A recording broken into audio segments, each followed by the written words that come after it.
Well, Damon, Tommy Lloyd said that you thought we were going to get our ass kicked. Me? What happened with that?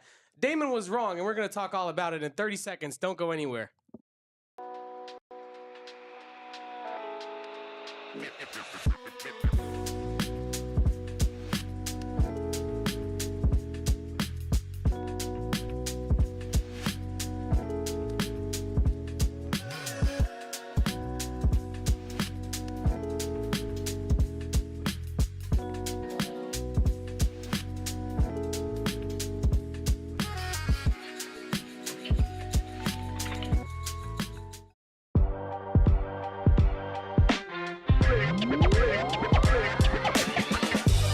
Welcome in, everybody, to the AZ Wildcats postgame show, W edition, because we are back. That is right, Kevin. And that is my guy, Kevin Thomas over here, back behind his screen prison over there. But it was nice having you over here next to me, Kevin. But I'll tell you what's even nicer, and that's getting back in the win column as Arizona takes down Baylor 74-67. And sweeps Baylor on the season, Kevin. A very good Baylor team. This isn't a team that you would just scoff at sweeping. Like this isn't your average Pac-12 sweep. This is a sweep that has some merit to it. So how you feeling after beating another big time program, a program that has a very high profile NBA draft pick in the ranks here and a elite coach? Like, how you feeling after that? I mean, I'm feeling great, Kevin. I'm feeling good too, and we're going to talk about a lot of the reasons why you and I are feeling so good about this victory, Damon. But first and foremost, I feel good that I just watched Arizona close out a team that was hell bent on trying to get back into the game and trying to get let back into the game by the officials, and we're going to talk about that as well.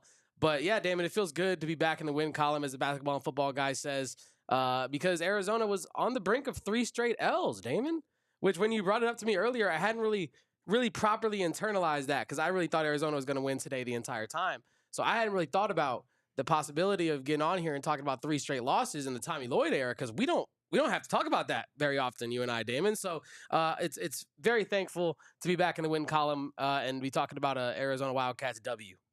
Yeah, I mean, we've only seen back-to-back losses in the Tommy Lloyd era. All 3 have happened this season that have happened since Tommy Lloyd took over as head coach. So we've definitely never seen 3 straight losses. And I'm just going to take a guess here and say Arizona basketball fans would have been pretty damn upset with 3 straight losses, Kevin. I think Arizona Wildcat fans would have been very upset, especially because I think Arizona Wildcat fans at this point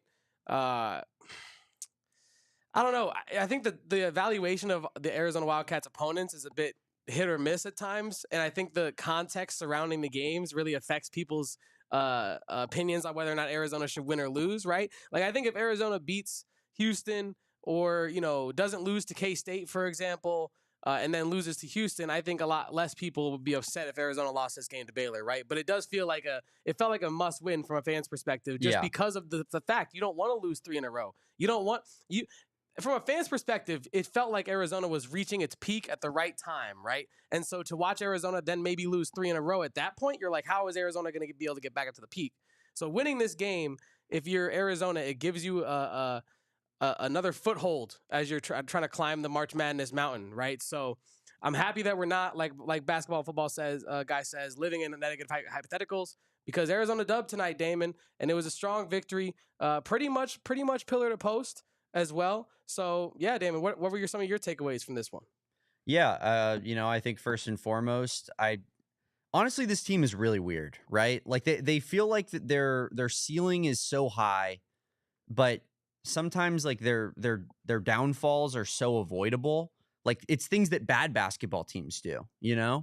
And they shoot themselves in the foot a lot, but like it does make me I have this constant feeling that there's more on the table, which you could take one of 2 ways, that they haven't peaked yet, or that maybe they never will, right? Like those are the 2 sides of that coin that it could go to. But I do just like I watched this team, and like they beat Baylor by 7. They were winning the entire game. They had a 14-point lead at one point, Kevin, and I still feel like there was so much more on the table for Arizona in this basketball game. in terms of like how well they can play. I mean, I would say that that's my number one takeaway. And like, really, like, there's different ways to take that. But honestly, I think I take it in an encouraging way because I think Tommy Lloyd's a good enough coach to squeeze the juice out of this team. And I think that this team has at least the defensive chops to make a deep, deep tournament run. It's really just going to be about, can they hit a few damn shots in you know what I mean? Like that's, they're going to need to hit a couple outside shots. And I don't know if I have confidence in them doing that. I have confidence in them in almost every other regard when it comes to the sport of basketball. Yeah, no, the shooting, you're right. The shooting is going to be, if there's something that's going to kick Arizona in the butt, it's going to be the shooting, because the defense is so amazing night in, night out. It's super high level defense from the Arizona Wildcats, and that's what you need, right? Like Damon alluded to win titles and win championships. You know, I want to also bring up, you kind of mentioned how weird this team is, and we're going to talk about that, especially with the player of the game segment. But you know, coming into this game, me and Corey Williams are talking a lot about if Arizona can score double digits with 4 more guys on the roster, they're almost unstoppable, right? And so we went back and looked at all the games in which Arizona has had 4 or more players in double digits, right? And that has happened coming into this game 11 times. 8-3 is Arizona's record when 4 more players are in double digits. Those 3 losses were the first game against West Virginia, the game against Oklahoma, and then that most recent game against K-State. Tonight was another game. I'll double check myself here right now. But tonight was another game where Arizona did have 4 players, Love, Dell'Orso, Veesaar, and Awaka, in double figures. And they moved that number to 9-3, Damon. So it's another balanced performance offensively where no one guy was able to really get going and carry the load from an offensive perspective. But it kind of showcases the level of talent that this Arizona roster has, right? To be able to win games, tough games on the road without one of your guys really carrying that torch, Damon. Yeah, I mean, it really does speak to the different mouths on this team that like need to be fed on a nightly basis. I feel like, because you really there isn't a go-to guy, and it should be Caleb Love, you know, as you say, but like it hasn't been, right, because he just hasn't been that consistent scorer that you've needed this season, and you know, we've talked about it a lot. Like he's providing other things, but the scoring chops have not been there in the way that you would like for a Caleb Love caliber scorer. That being said, you know, I think that it gets picked up in other regards especially by the big men as of recently, right? Like it feels like every night we're getting 10-ish points out of both Henri Veesaar and Tobe Awaka. And that's been something that I think you wouldn't have said would have been the case earlier in the season. I think that we probably were kind of expecting 10 points combined out of the 2 of those guys, Kevin, if you had asked us, you know, 2 months ago. Yeah. 2 months ago. Yeah. The fact that both of them now are contributing at the level that they are is so encouraging for this team. And it gives you a lot of confidence, because, you know, I didn't have a ton of confidence in the big men, but now I really, really do, because I've seen them battle against, you know, top tier big men in this conference night in and night out. But yeah, I think it really just goes to show how many players there are on this team. We didn't even see like a great KJ Lewis night. No. Like KJ Lewis only has 6 points tonight. How does KJ, can Erica maybe, I'm going to try to recruit Erica to do this during the live show. What is KJ Lewis's average stats versus Texas teams? Because I feel like he kind of maybe puts a little bit too much pressure on himself to play well in Texas. But I mean, maybe I'm wrong, but I feel like KJ Lewis kind of underwhelms against, at least statistically, against his Texas teams. To be fair for KJ, only 17 minutes played tonight, and that was because of foul trouble. It was, yeah. Similar with Jaden Bradley, right? So Jaden Bradley also, 31 minutes, which for him that might as well be 17. Might as well be an off night. Yeah, because he plays about 38 minutes a basketball game these days. Only 8 points for him, but you know, he was a plus 13. Like I think, you know, it wasn't Jaden Bradley, it wasn't KJ Lewis, but other guys stepped up. Anthony Dell'Orso had a nice game where, you know, he provided some scoring punch for you in a game where he wasn't really shooting well from 3 either. So yeah, I mean, I think it goes to show that this team is just deep, right?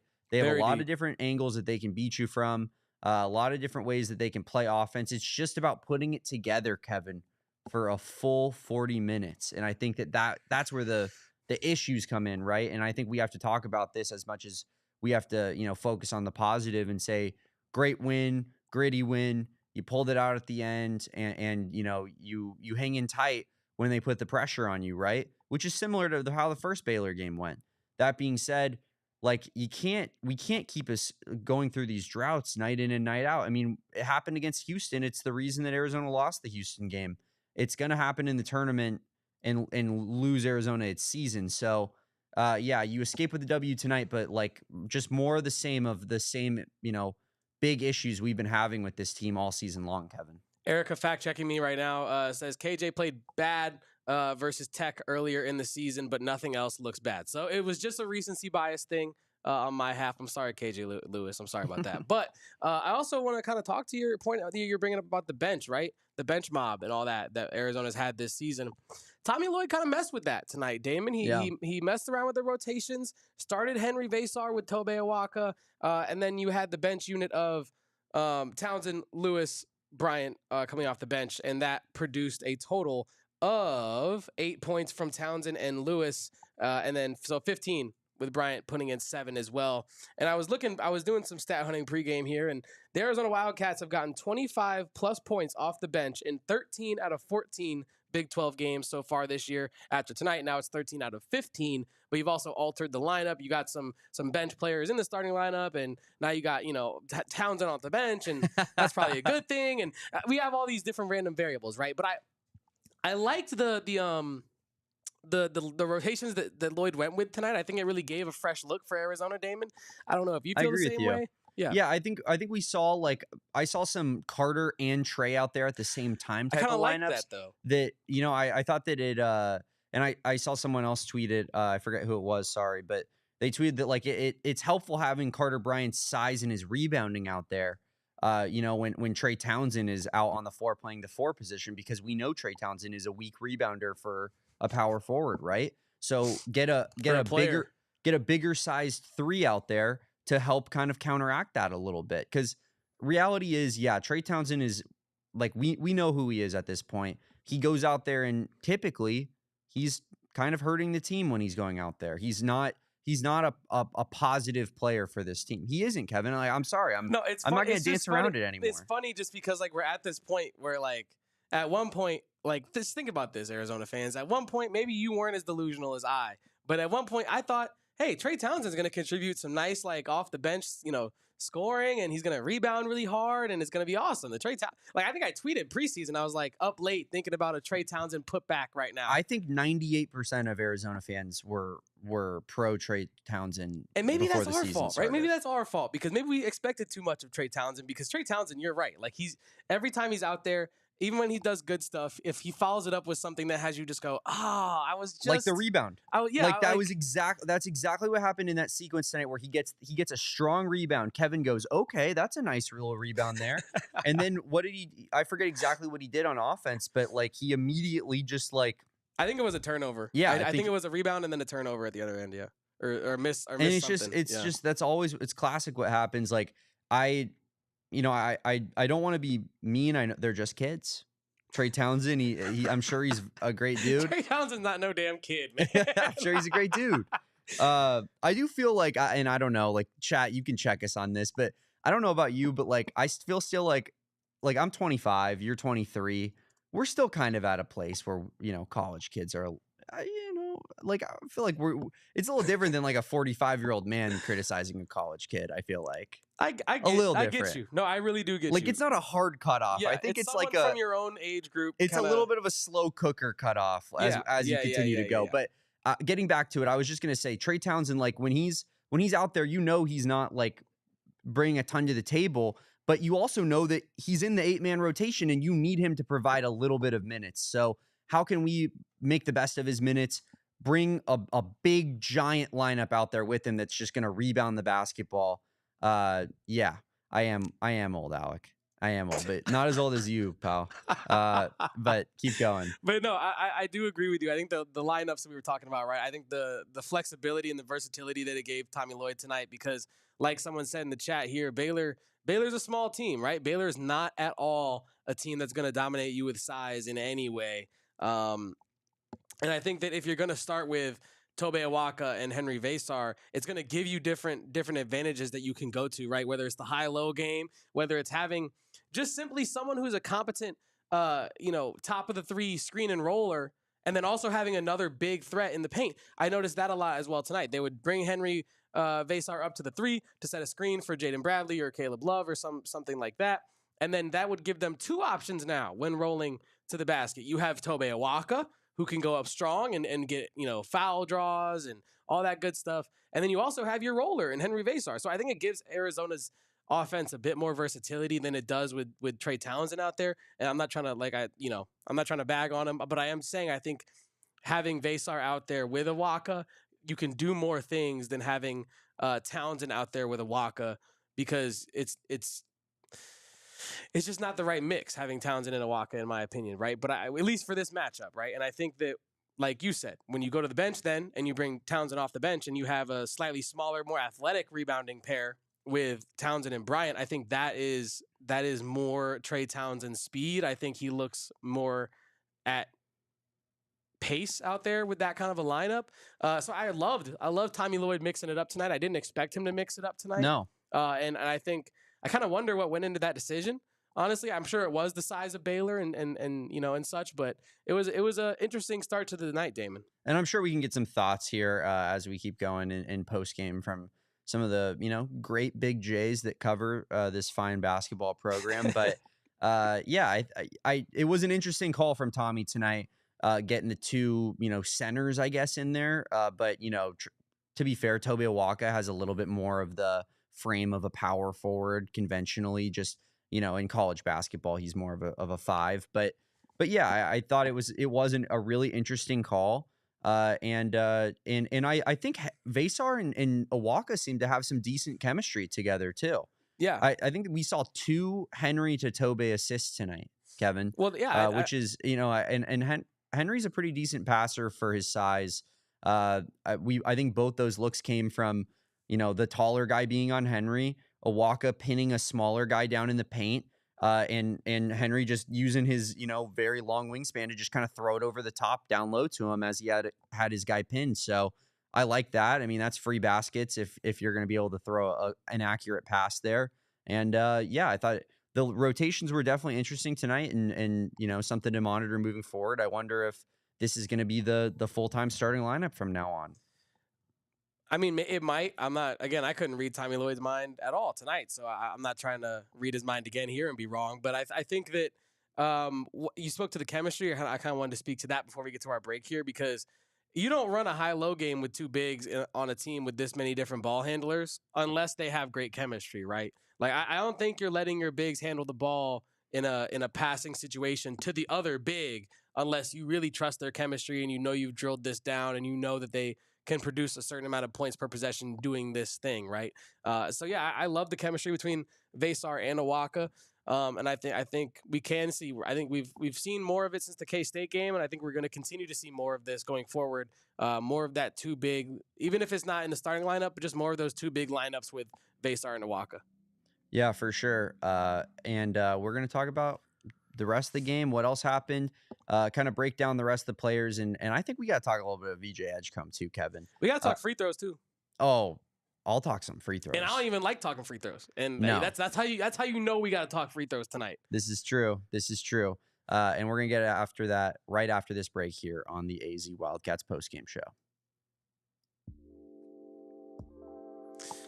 Well, Damon, one place that I'm going to be stopping after this show is over is with our friends over at Circle K.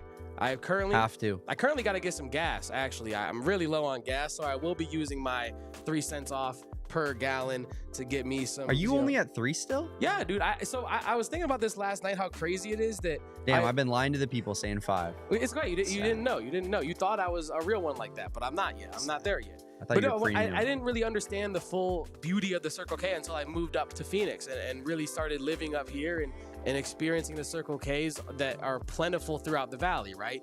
Because you, like me, can be an Inner Circle member. It's with America's Thirst Shop. It's super simple and easy. I joined right there at the pump. All you got to do is enter, your little information there real quick, and then you get 25 cents off per gallon on your first 5 fill-ups, 3 cents off per gallon every day after that. And then when you become like Damon and how I'm trying to get, you can get 5 cents off per gallon every day after that. Join the Inner Circle for free by downloading the Circle K app today. Terms and conditions apply at participating locations. Visit CircleK.com for more details, and go get you a little spicy cheese, little tornado there as well. What's this tornado?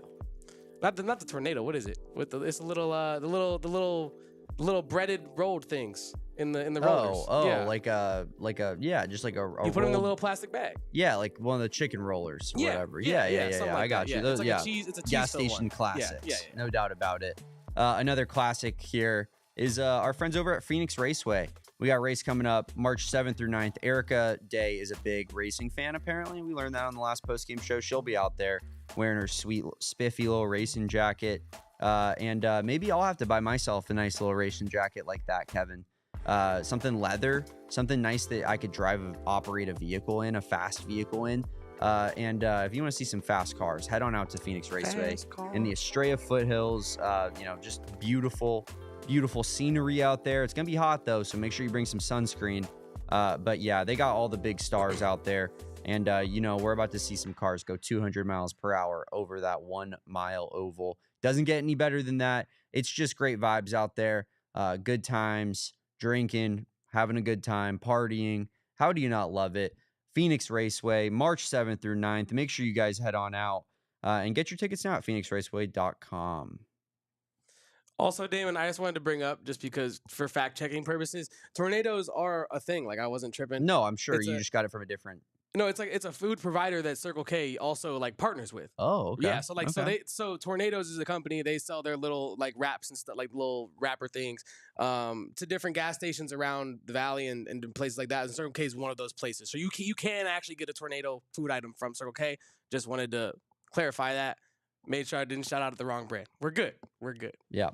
And this actually reminds me, Joseph puts in the chat here about when Townsend airballed his 3. I'm pretty sure that the airballed 3, Kevin, is after that big rebound. I'm pretty sure that you thought it was a turnover. I'm pretty sure it was that. As good as one, yeah. I think it was that airball 3, which might as well have been a turnover. So yeah.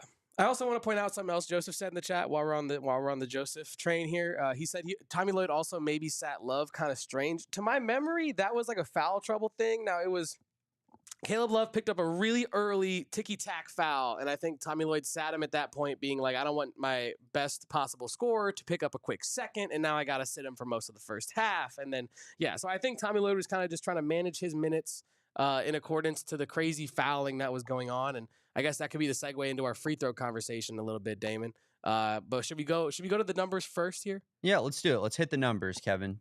Run them through for me. All right, so this is our By the Numbers presented by DFCU, Desert Financial Credit Union, your number one credit union, presented by Forbes. Now, I mean, honestly, what's obviously going to stick out here is that Arizona killed it with the assist. The ball movement was there, 20 assists to just Baylor's 11. The three-point shooting here, neither team could hit the ocean from the side of a boat, as Damon said on our last show. I'm so sick of this, by the way, being a trend. Can we get a game where we shoot like 45% from 3? I thought it was going to be tonight, just based on the numbers. Like, based on the law of averages, I assumed it was going to be tonight. It was not. 48% from the field, though, which to me tells you Arizona was taking incredibly efficient shots that weren't from behind the arc. Yeah. And that's kind of what I was telling you in the second half. No threes in the second half. They didn't make any threes, but they also should have been taking a lot less threes in the second half. 13 turnovers to 12. Arizona out-rebounded Baylor 37-31. That is our DFCU By the Numbers. Love our friends over at DFCU. Go ahead and get that free $200. It's like a Monopoly money there when you cross around the. I was playing board. some Monopoly last night, actually, Damon. No, you weren't. I swear I was. Me and my friends, we went to a little distillery, like a little liquor tasting. We all met back up at their place. We're like, what do we do now? I got Monopoly Plus on the TV, not my place, but their place, and we played some Monopoly. It took like 3 hours. It was a good little game. They had Catan at their multiplayer. I was not multiplaying Catan. But yeah, no, it was a good little time. It just got nerdy as hell. Nerds mentioned. Nerds mentioned. Mm. We may continue to the numbers now, Damon. What about the stat sheet tonight stood out to you, and how quickly can we get it to be the free throws? Yeah, I mean, I already mentioned, obviously it's the free throws, but I mentioned my other piece, which is just the 3-point shooting. Yeah. And they talked about it on and this is not that free throw discussion, but they talked about it on the broadcast, and it's the truth. Fran Fraschilla brought it up. Arizona is, for being the best free throw shooting team in the history of Arizona basketball as things stand right now. Season ends today. I believe that's the case. Maybe if it ends today, I'm pretty sure according to the game notes that we get sent, they're on pace for third best all time in school history. Okay, but one of the best. They have been first at certain points this season. They were like first like a week ago or 2 weeks ago or whatever. They're one of the best in the program's history, right? This 3-point shooting is abysmal, man. Usually it correlates. Not this team. This team, it doesn't correlate at all. It's pretty jarring. Are you not getting tired of it as well, or am I the only one here? Oh, I'm getting tired of it. Oh, don't put me on the other side. I'm with you on this. 31.3% as a team this year, Kevin. The 3-point shooting has been absolutely abysmal over the last 2 games. Arizona's defense has forced KSU and Houston to go combined 6 of 36, which is 16.6% from the 3-point line. Tonight, Arizona forces Baylor to be 5 of 22, which, like we just spoke to, is only 23%, Damon. And so for Arizona to be playing such incredible defense on one end from the 3 and then just like being equally as bad on the other side, when Arizona's not the worst, like they're not this bad of a shooting team, Damon. It's just they're just not. They're better. They're like, in fact, they're like pretty good at shooting. That's kind of the problem, right? Well, yeah, but I mean, pretty good. I feel like pretty good. I don't know if I agree with that, but I think this team. I think free throw shooting is like almost the number one indicator of how good of touch you have from a shooting standpoint. Like when you look at players that NBA teams look at players that they're going to draft every year, they care if someone's a 85% free throw shooter, but they shoot 27% from 3. They look at that and they go, we will make that guy into a 3-point shooter because we know he has the touch for it. So it's shocking to me that you have a guy like KJ Lewis, who's damn near, if he's not, I don't have the numbers straight in front of me. Let me check here. I think he's like an 85% free throw shooter, Kevin. Yeah. He's horrible from beyond the arc. Yeah. Like not just bad, horrible. I mean, I think I don't get it. What I was going to say in response to your touch, like overall, maybe not just about KJ Lewis, but just your overall touch conversation about it. I agree. Like when NBA teams are looking at who can develop their shot, they're looking at who has the best free throw stroke. I'm with you. I agree on that. But I think the problem with Arizona is they're guys with some of the best touch. Like Henri Veesaar has great touch, right? Like Tobe Awaka has been developing his touch, right? But I don't want these guys shooting volume 3s. No, certainly not. Not those so you guys. Know what I'm saying? So like this team from the free throw line might be one of the best of like Arizona's history, but the guys that they need to get done from beyond the arc, the Dell'Orsos, the Loves, the KJ Lewises to an extent, the Carter Bryants to an extent, like the guys that are shooting the volume, like Caleb Love and Dell'Orso, are not shooting the highest percentage, right? And like that's gonna drastically bring down the potential of the shooting of this team. Now that doesn't explain why we can't get a random, KJ Lewis corner 3 or something. And I understand that his wrist is injured on his dominant shooting hand, so that probably answers the KJ Lewis question as to why he's struggling from 3, at least recently.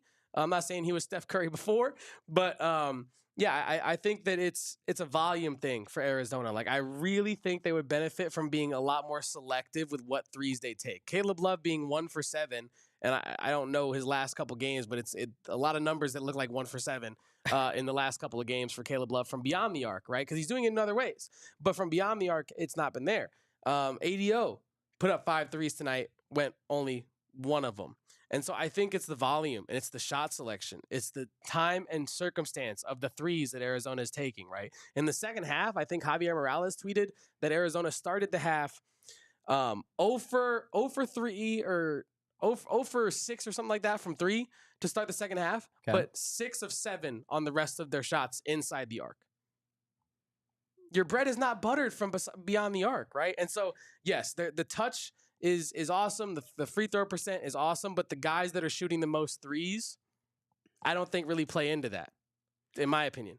I guess, like, I mean, Who are you saying is shooting the most threes? Caleb Love? Caleb Love. Caleb Love. And I Because on paper, Caleb Love and Anthony Dell'Orso are the two guys who should shoot the most threes. Yeah. So them shooting the two most threes on the team tonight, I wouldn't say is like. No, but I'm saying, but my point is though, the reason the touch looks so good is because the bigs can shoot the free throw, but I don't care if the bigs can shoot the three. You get what I'm saying? So if your guards aren't shooters, but your bigs have good touch, it's not going to help your percentages. That was my point. It's not about the big. My point isn't about Henri Veesaar and Tobe Awaka not shooting threes. My point is about Caleb Love, Jaden Bradley, and KJ Lewis not shooting threes. I'm not going to blame ADO. I'm going to put him to the side for a second because, it wasn't his best night, but on the season, he's at 40%. He's doing his job. He's a spot-up shooter, And he had a good game offensively regardless of not hitting the threes. My problem is that your three guards who are on paper probably your three best players on the team, been the three, guys that have carried you most of the season, and they're your three leading minutes getters as well. They're shooting 30.1% Caleb Love, 30.9% Jaden Bradley, and 19.1% KJ Lewis. Those are the three guys that I circle and I go, that's unacceptable. We can't. It's hard to win when your three guards that are getting 33, and 27 minutes per game can't shoot a damn three. And Jaden Bradley being the best percentage out of that, Kevin, is shocking. Shocking. Well, what I was just gonna ask you was that like the players that, if I'm understanding you correctly, that you're like, how are they not better at shooting the three? They've never been good at it though. Like Caleb Love's been decent. Wait. But I'm saying outside of Caleb Love, right? Jaden Bradley has never been a threatening 3-point shooter in his entire career, right? Yes. KJ Lewis, that's not his game. No. Carter Bryant, maybe every once in a while he can get, a catch and shoot or just an open. I think that's basketball and football guys, right? I think we need more Carter Bryant 3-point attempts. Like Carter Bryant is the guy that I think maybe has the most room to become a serviceable shooter within this lineup, right? Yeah. But I think we're asking I don't even know. Can penguins fly? But we're asking a penguin to fly with having Jaden Bradley be a shooter because he's just never he's never been and will never be that. That's not his bag. Well, I mean, I guess to your point, I guess a little bit like Carter Bryant, he is shooting a good percentage from three. And ironically not from the line, right? And he's like 60% from the line. It's yeah. Weird. He's like the opposite. Yeah. He's like a gross percentage from the line, but he can actually shoot. Yeah. But Carter is like, he's being very selective with his threes. Maybe almost too selective. But he is shooting efficient from 3-point land. So maybe to your point, like maybe if they brought down the 3-point attempts per game, they'd shoot a better percentage from three. I don't really understand the correlation there, but it's possible. At this point, like we got to try something new because what they're doing right now is they're currently, and you sent me a chart not that long ago, Kevin. They're, as far as college basketball teams go, they're one of the teams that shoots the most volume of threes, but they are one of the most inefficient 3-point shooting teams in the entire country. So that combo is not exactly working out. I mean, it's a threat, I guess. Teams have to respect it because they know you're going to pull. But I guess if I was the other team, I'd be playing Arizona into shooting threes at this point, and I'd be tipping my hat if they make them and saying, that's how you guys are going to beat us, right? I would try to make them one-dimensional and make Arizona a perimeter shooting team if that was my that's my matchup plan. And Damon, I think like you kind of asked like how it would work if you cut out shooting more, like if you shot less threes, how your percentages would go up. I kind of think of it like cutting fat out of your diet to lose weight. Yeah. Like you're trying to get in better shape, so you cut the stuff you shouldn't be eating in the first place out of your diet, right? So cut the shots that you shouldn't be taking in the first place out of your threes. It's not going to mess with your confidence. You're going to maybe even get a floater in the lane or hit a free throw, get your rhythm going. The next one might fall. You don't know. Right. And so I think shooting less threes actually, ironically, is the answer to getting a higher percentage for Arizona in these games, because the threes they're making or the threes they're taking in some situations are not necessary. Right. Like I was saying, what Javier's stat was tweeted to start the second half. Arizona's killing them inside the line. So why is Arizona trying to force the threes? You get what I'm saying? So I think cutting the fat out of Arizona's shot diet, I know that's like a trendy basketball term, but cutting the fat out of their shot diet, I think would go a long way towards making the offense more efficient, right? And so, yeah, that's why I've been a big proponent in the last 3 games of just like, stop shooting the threes that you don't need to shoot, because it's not like you're hot. You're trying to kickstart a fire with no flint. You're just sparking. Nothing's going to go. And so, yeah, I think the Arizona shooting at this point is what it is, and it's not a threat to these teams. And if one game Arizona's hot from 3, awesome. We'll take that. We'll bank it with the great defense that Arizona's got, and they're going to win a bunch of games if they're shooting well from 3, right? But they usually don't. And so I think it's a known thing now. Arizona doesn't have the shooters. They're not going to magically poof up shooters. And so I think it's time, like we talked about in the other show, to reevaluate the half-court offense and re-optimize the half-court offense to something that is the most efficient machine for this roster that is currently constructed. Yeah. And I guess that's just kind of the balance that Tommy Lloyd has to find, right? Because in modern basketball, you have to spread the floor, and you can't. The paint will get packed up, right? We saw it versus Kansas State. Arizona could not hit a 3 to save their life in that game, right? And Kansas State just took away the paint because of it. And then how do you score? You can't. So, and that's why Arizona lost that game. So I will say that is concerning. The more we've talked through this, Kevin, like I am a little bit concerned about what if a team tries to make Arizona a one-dimensional perimeter shooting team in March? Is that going to be it? It could be. And yeah, it's definitely something to monitor. Basketball and football guy says that's what Houston did, and they were completely fine with us taking those 3-point attempts. And yeah, I think you got to be, because it's a really good team inside, really good on transition, really good on the fast break. Like that's who they are, right? But they're not great when they have to play half court, dribble it out, and settle for a deep shot. So yeah, Erica says the Conrad Martinez solution with Trademark. a TM. Yep, she trademarked it. I mean, like, I wonder how much use she'll get out of that trademark, to be honest with you. It's one of those things where it's like, maybe you try it. Yeah, I mean, he hit a big 3 against ASU. A big 3 against ASU. He did. Not going to take that away. Can't take that away. It happened. We watched it happen. So, yeah, maybe the Conrad Martinez show is what we need to fix the shooting on Arizona, Damon. But I'll be honest with you, I don't think that's the answer. but yeah, no, I mean, the shooting of this team is definitely a problem. We've talked about it, honestly, this entire season at this point, right? But I think Joseph Gastelum said it in the chat, and it's what I usually come back to with these kind of things as well, is Arizona needs to get their mid-range, right? And I know you said about what K-State did to take that away. But, for example, Baylor was just in that 1-3-1 zone tonight, absolutely giving Arizona open mid-range shots. For sure. And now they did do a good job of kind of annihilating that 1-3-1 zone, but I think there are avenues in every game for Arizona to capitalize more in the mid-range. I don't think that it's a situation that's necessarily as black and white as, oh, just go score in the mid-range instead, right? But I think that Arizona should be more focused on I think Arizona should be more just focused on trying to get creative with finding open mid-range looks as opposed to trying to get creative to find open threes. You know what I'm saying?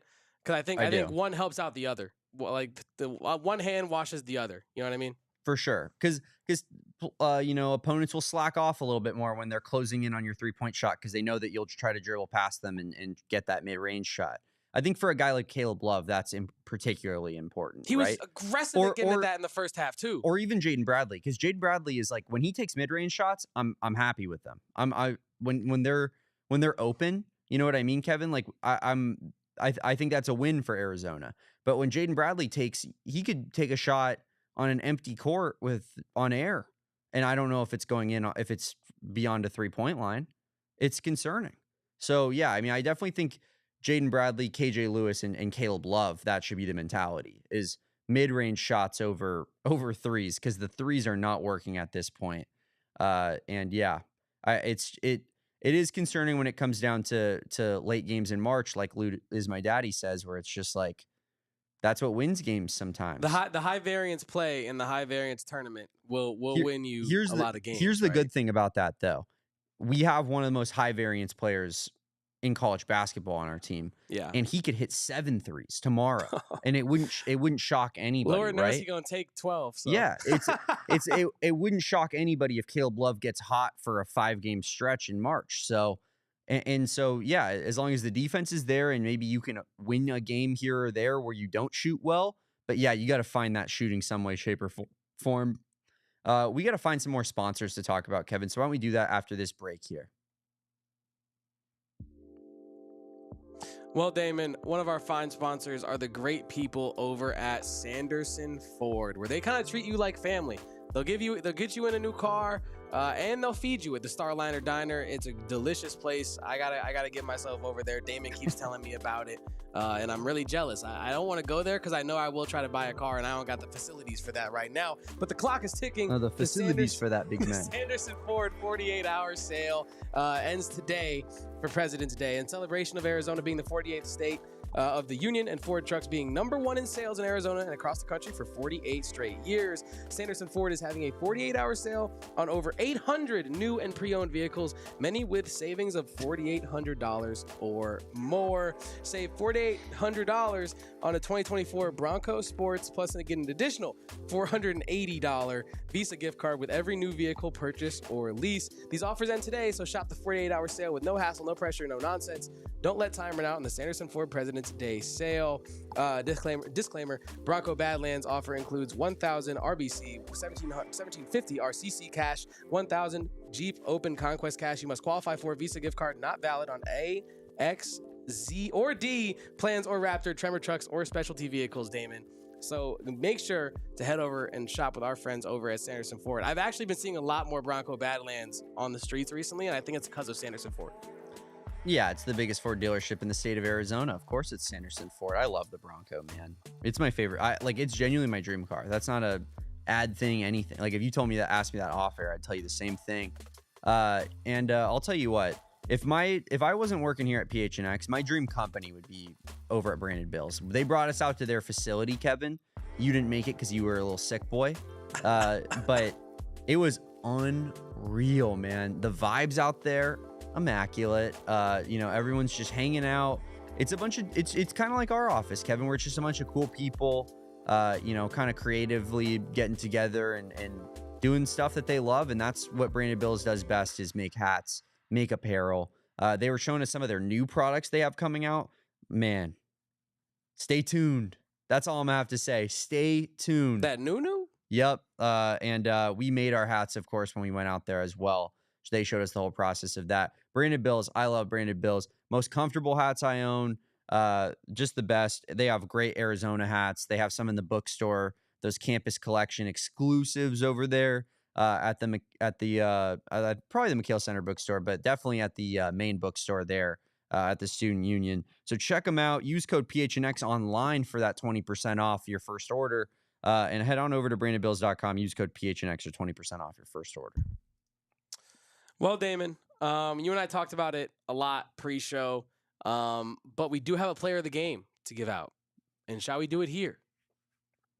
I guess. It has to go to someone. This team is about as even as it gets, but tonight our player of the game is Tobe Awaka. 14 points, 4 offensive rebounds, and 12 total rebounds for the big beast in the paint. The transfer from Tennessee is our player of the game tonight. Damon, who else do you think should have been in the running for this award tonight? Because it could have went to a couple guys.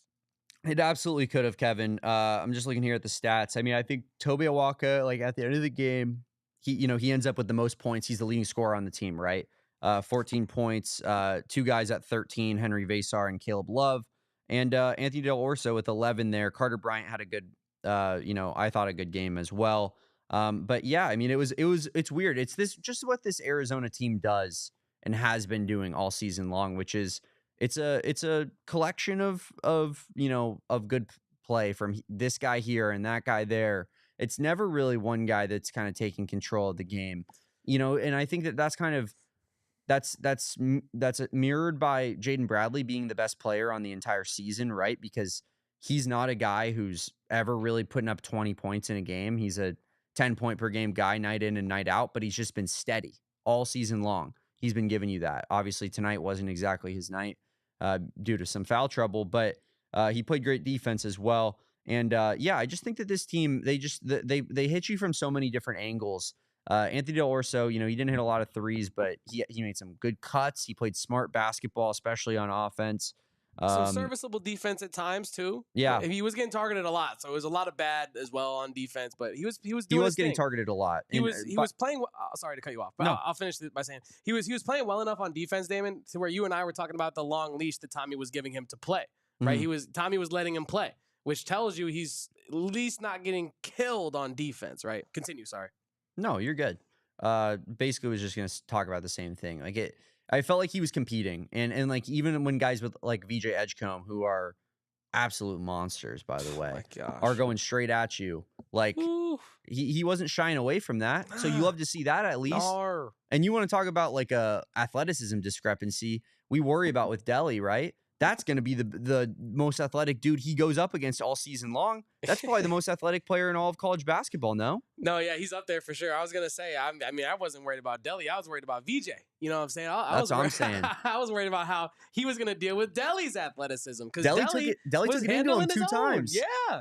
Talk to it, because you were getting hyped about it. So you can talk about it. You can talk about that one. Delly took it into VJ Edgecombe a couple of times down low under the basket.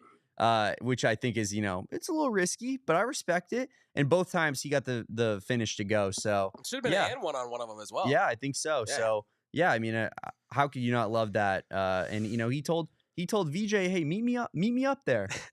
See what happens. Yeah, see what happens. Yeah. I'll see you up there, brother. Yeah. I'm from down under, but I ain't scared of heights. You know what I'm saying? It was a little weird, like with Tobe Awaka. I think he deserved it because he did have a really good second half, but I was extremely frustrated with him in the first half. I won't lie. I thought he really was. He was getting the ball knocked out of his hands when he was grabbing it with 2 hands, right? He was grabbing the basketball with 2 hands, and then a Baylor dude would it's almost like they were letting him grab it, Kevin. I honestly think this might have been part of the game plan. Like they saw don't foul, let him get it. They scouted something. Yeah, swat it once he brings it down because he's about to bring it down right here. So wait for him to bring it down right here and then swat it out of his hands. And I thought that Baylor did that extremely effectively tonight. And it's something that Toby's going to have to work on a little bit going forward. But in the second half, I wasn't really seeing that as much. So maybe they did make the adjustment that was needed there.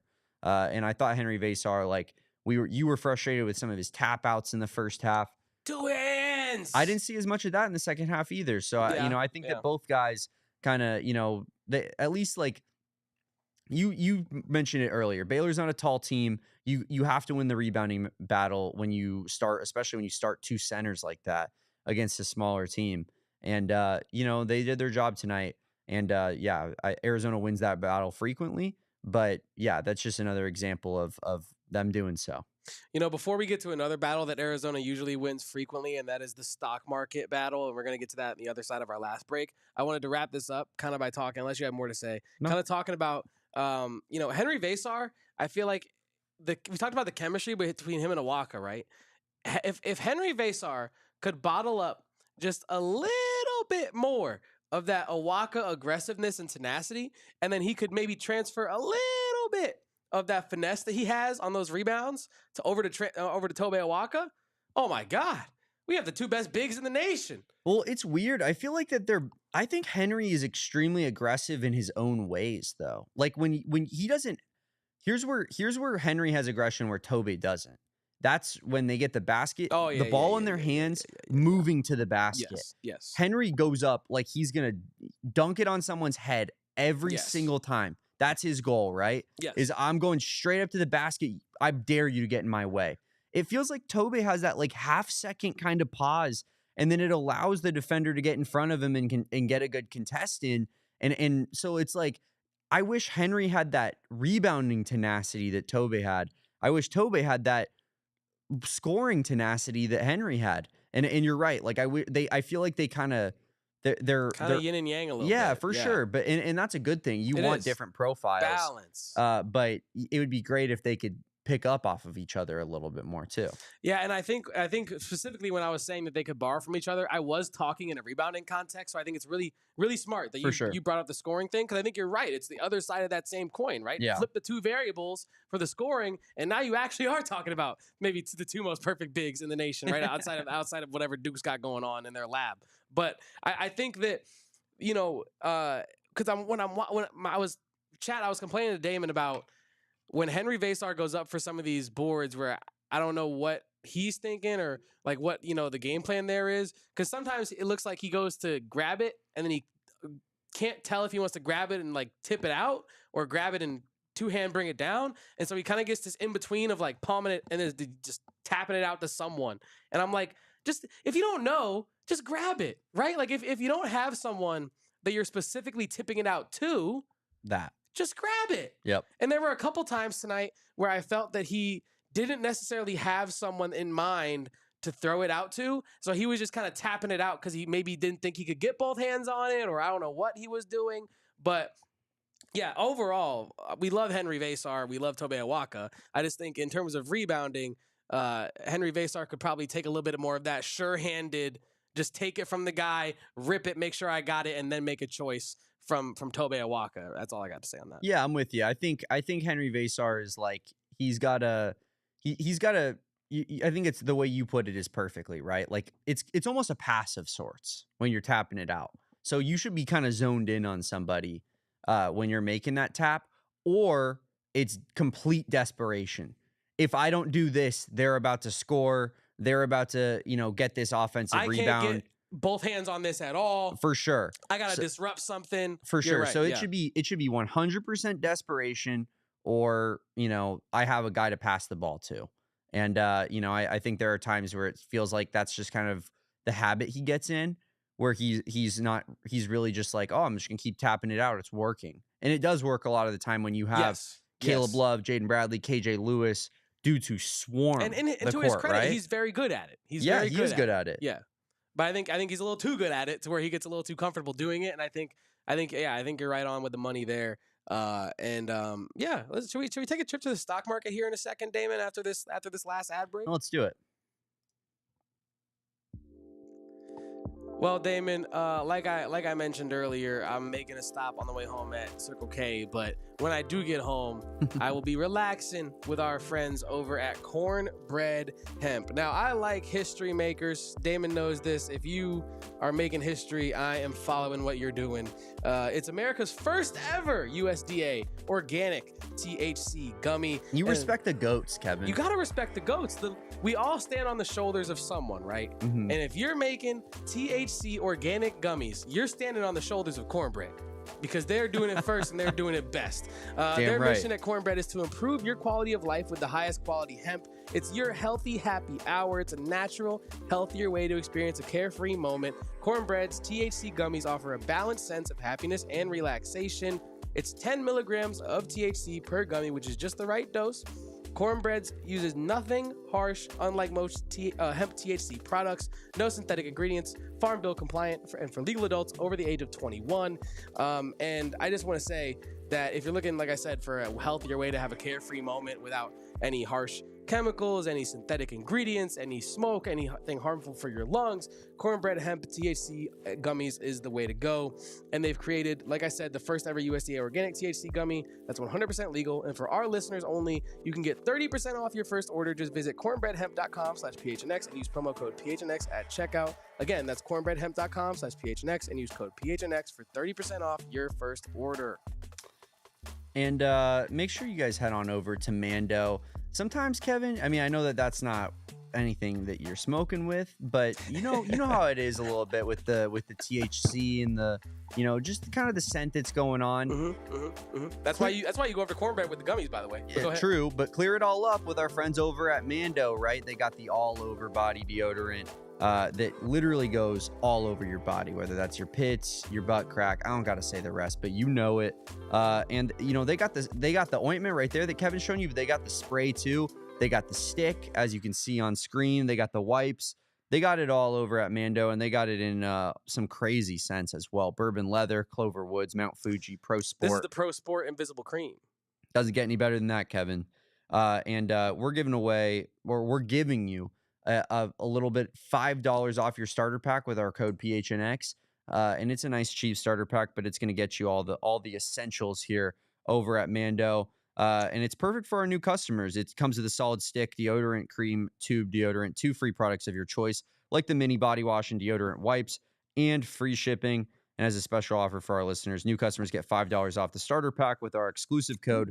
That equates to over 40% off your starter pack.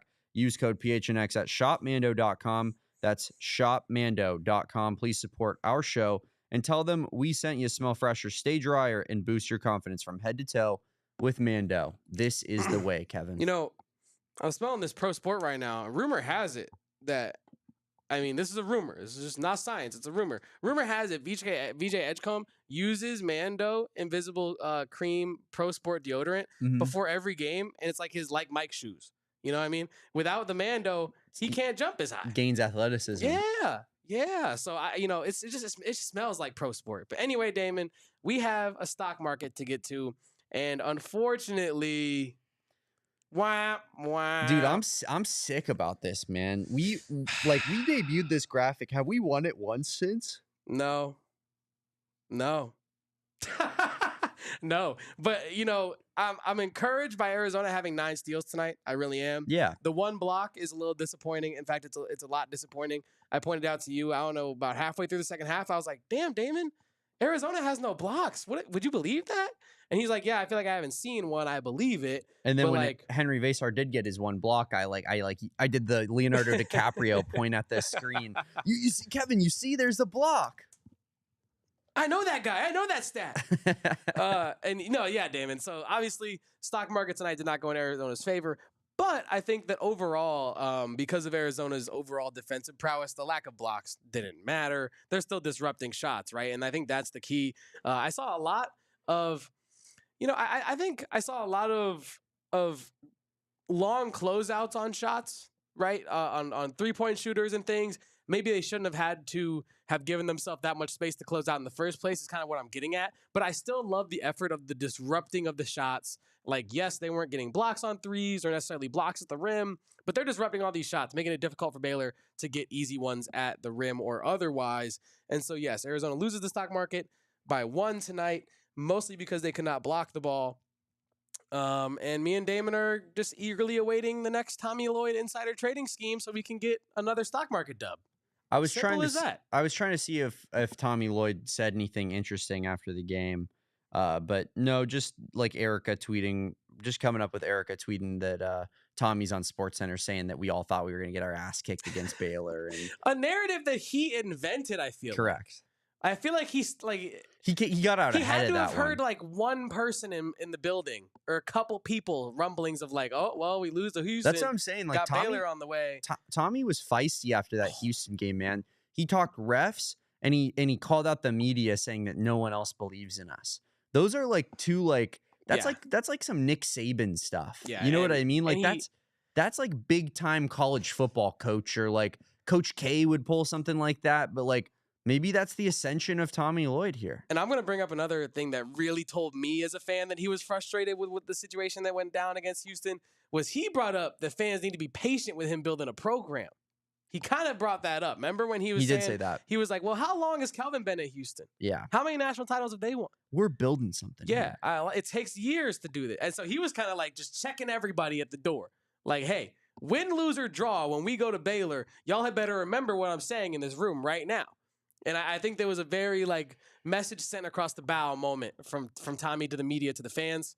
And hey, I heard it loud and clear. We all, I guess, thought that Baylor was going to kick Arizona's ass tonight. I didn't think that, but Tommy Lloyd thinks that we thought that. I got accused of that. I didn't ever say that, anything of the sort. Also bet on Arizona tonight. But I bet on Arizona late tonight. I was late to the party. I thought I had a money line bet at plus whatever it was pregame. Didn't have it actually. Had to pony up at minus 3.5 live. So it was just they covered, but it was a little bit of a sweat at the end with VJ Edgecombe. VJ Edgecombe, why did you not stop playing?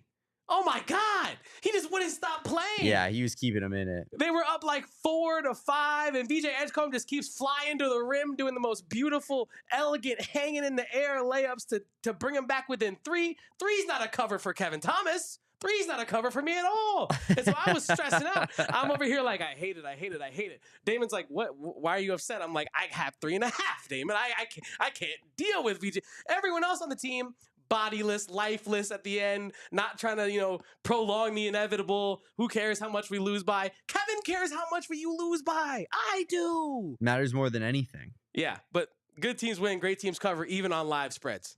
Leave it at that. And our team, if you want to continue with us, head on over to gophnx.com, our streaming partners. Thank you so much. Your journey ends here, but we thank you for your service in taking this journey of a post-game show with us, Kevin. So yeah, head on over to our YouTube page, and we're gonna keep rocking with you. We got Trevor Begay with a super chat, 199. U of A girls shoot better from 3, boys need work. Well, Erica would probably beg to differ on that. I think she did. I think Erica did fact check after that, but I don't think it was very far off from the truth, if we're being honest. Yeah, not sure the girls actually do. Women shoot 34%. Okay, so they do. They do shoot better. They do shoot better. Not hard, but no, it's not hard to shoot better than 31%. Congratulations to the women's team for being the better sharpshooters. Let's go. Sure. But yeah, Damon, shout out to everybody in the chat tonight. Chat is popping tonight after a big road W. All the goats. We appreciate everyone for watching this stream tonight and just all my goats reacting with me and Damon. We're all just one big fam here, as Damon likes to say. Just inviting everyone to the cookout. That's how we like to do it over here. So Kevin, I don't know if you knew this pinky that I hurt right here. I heard it because I was slicing open my hand because I was trying to do like a Blood Brothers initiation with all of our PHNX Wildcats family. That's how much Damon cares about y'all. I just love it so much. You know what I mean? Yeah, he was just gonna be by himself in a forest somewhere on some cult vibes.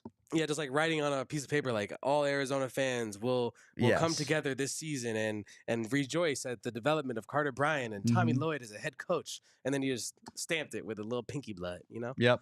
A little dark, but it's whatever you gotta do. What we gotta do for our cats, man. I want to win championships. There was a Chiefs. No, it was an Eagles fan at the Super Bowl doing the witchcraft, the voodoo, on the Pat Mahomes doll in the middle. That was wild. I did see that. That was wild. Can you prove it didn't work? No, that's the scary part.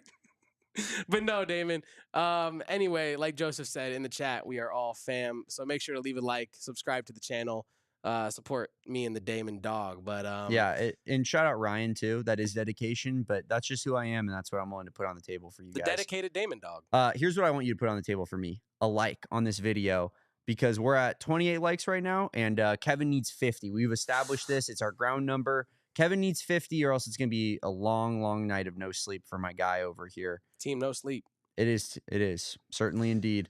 Can we talk? Sorry, unless your brain is going to the same place as mine. Can we talk NBA draft? We had 2 people in this game, Carter Bryant and VJ Edgecombe, who will hopefully Carter decides to be benevolent and Don't you put that evil on me, Kevin Thomas. Saying hopefully he comes back and stays, but he's currently projected in the top 25, and the number just keeps getting lower, which means the salary just keeps getting higher. And VJ Edgecombe, obviously a lottery guy. They were talking about Henri Veesaar next year having some NBA dreams. I think so. And I think that this was a game. I forget how many scouts they said were in attendance. It was a fair amount of scouts. I think they said 25. Yeah, it was like a NBA summer league vibe. Yeah, if that's true. But yeah, no, Damon. When you watch VJ Edgecombe and you watch Carter Bryant and you watch Henri Veesaar, those are 3 guys that all stick out. And in one way or the other, right? They all stick out, and that's what NBA guys do. Now, I was talking about VJ Edgecombe not, quitting and not playing, like not quitting at the end, and he continued to play and all of this. Like I was saying that in jest because I was financially involved in him quitting, right? But that's what NBA players do. The game's not over. We're down 5. There are more possessions in this. Yeah, he looked incredible. He's using his athleticism to slice to the rim at will and continue the game and prolong the result, right?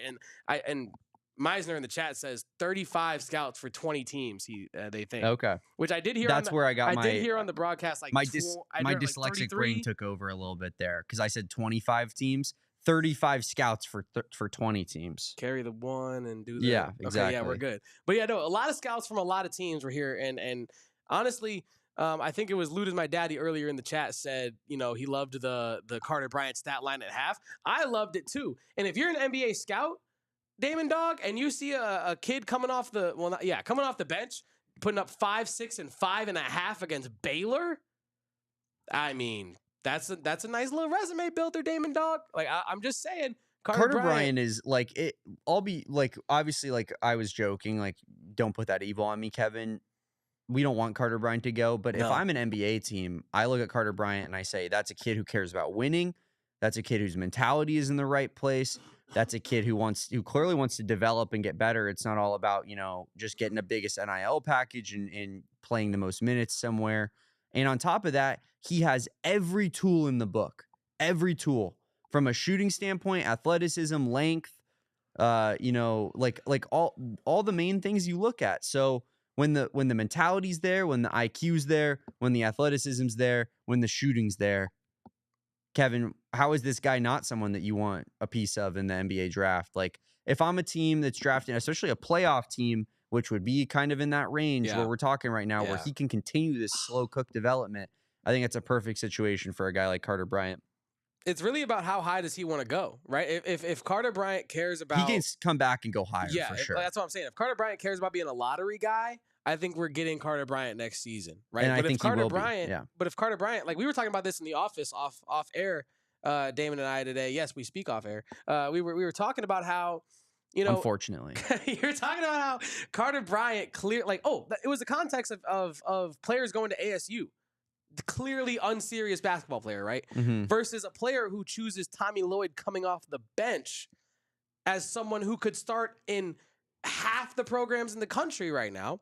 And I think that shows the mentality that Carter Bryant has, that he wants to win and develop above all else.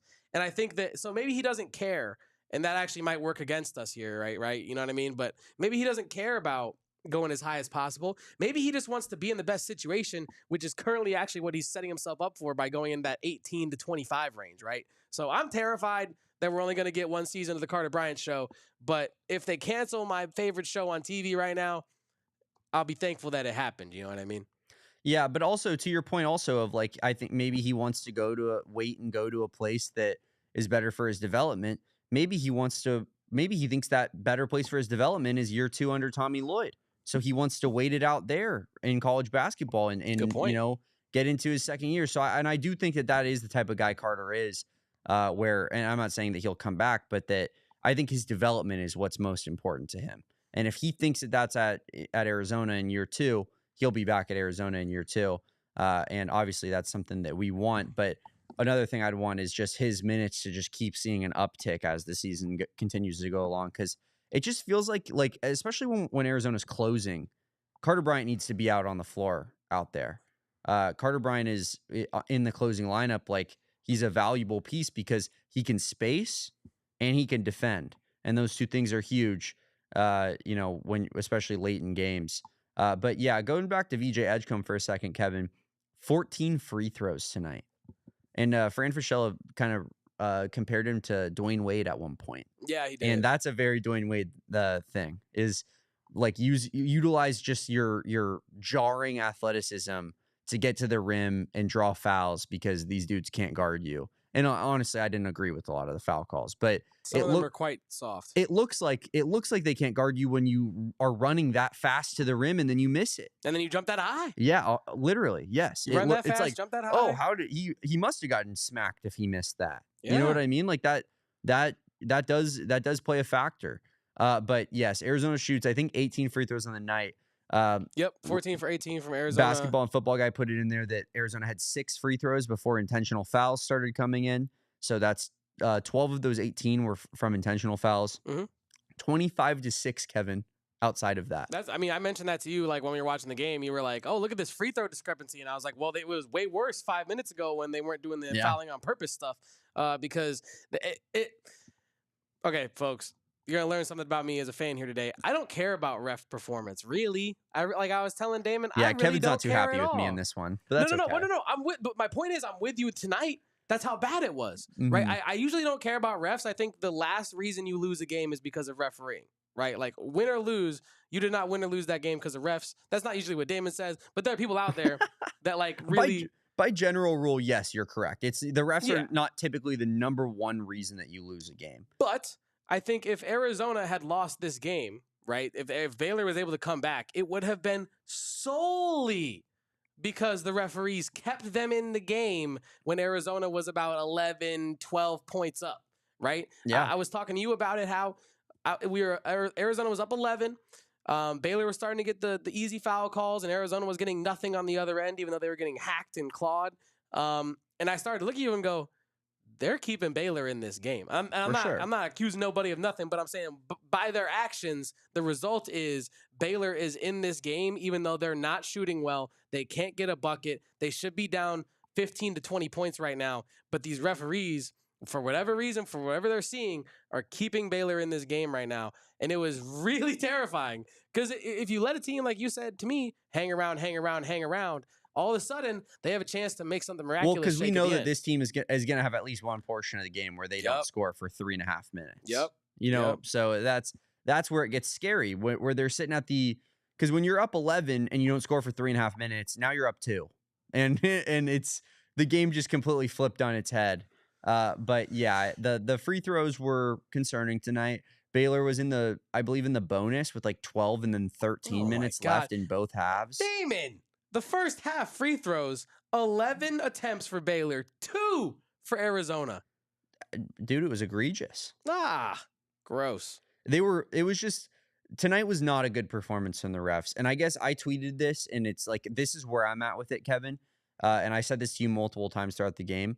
I'm fine with home court advantage, giving you a little bit of advantage with the refs, but I need that to be consistent because, Tommy was frustrated with the refs against Houston. I didn't think that they were like god awful or anything, but I certainly thought that Baylor got the better end of a couple questionable calls.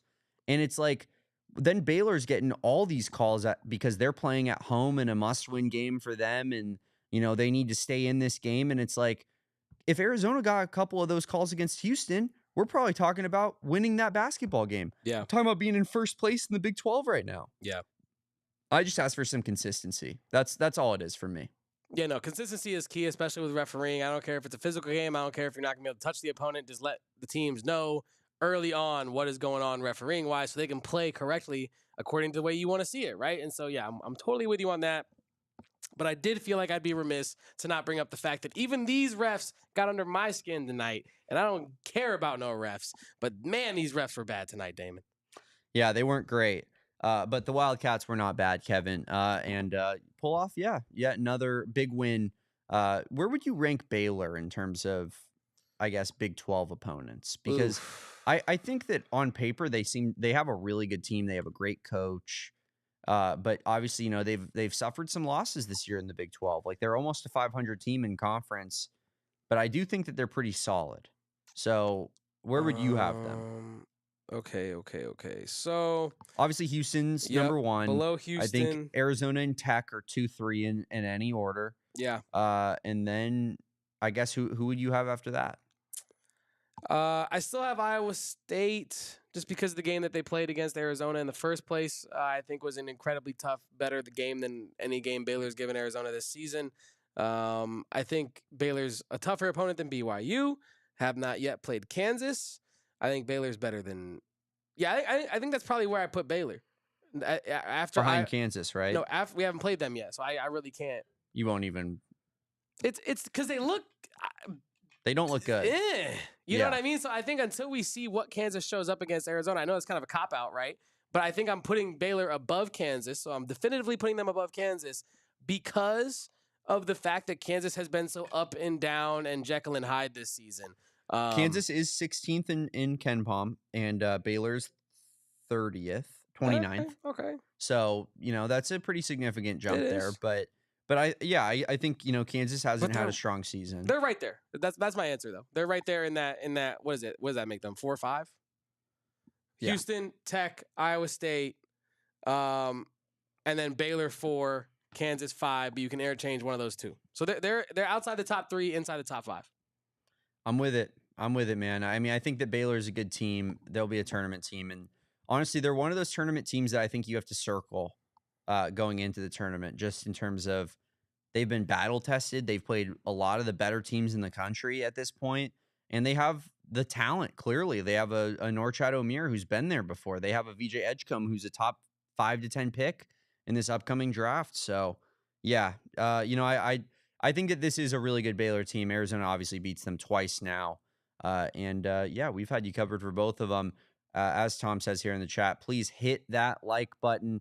Does us a big favor, does us wonders. Yeah, we're going to hit a like button for the boys on a late night edition as the clock strikes midnight, Kevin, going into Tuesday.